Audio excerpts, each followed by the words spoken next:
असं जर तुमच्या बाबतीत होऊ नये असं वाटत असेल, ज्या चुका मी केल्यात त्या तुम्ही करू नका, आणि असं जर तुमच्या मुलांच्या बाबतीत होऊ नये असं जर वाटत असेल, तर छोट्या छोट्या जबाबदाऱ्या मुलांना द्यायला सांगा.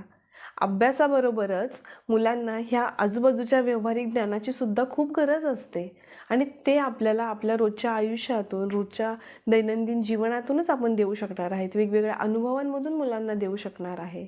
पहा, बऱ्याचदा पालकांचं असं होत असतं, शाळेत लवकर जायचं असतं, शाळेला उशीर होईल म्हणून आई बाबा सगळं मुलांचं करत राहतात, की थांब, तुला उशीर होईल, तुला लवकर लवकर उरकता येत नाही, मीच तुझं आवरते. किंवा तुला आंघोळीला चालली तर तुला स्वच्छ आंघोळ करता येत नाही, थांब मी तुला आंघोळ घालते. किंवा मग थांब, तू कपडे घालताना ना बटणं वर खाली करते, मीच तुझी बटणं लावते. किंवा मग पाण्याची बॉटल भरायला जरी मूल गेलं तरी, नको तू पाणी सगळं सांडून ठेवतीस, थांब जरा मीच भरते, मी व्यवस्थित करते. असं करत करत आपण मुलांना प्रत्येक कामात थांबवत राहतो, प्रत्येक कामात त्यांना मागे खेचत राहतो. मग हळूहळू त्यांची सवय निघून जाते, आणि त्यानंतर मात्र मग मुलं स्वतःचं काहीच करायला पाहत नाही. प्रत्येक गोष्ट आई करून देणार आहे.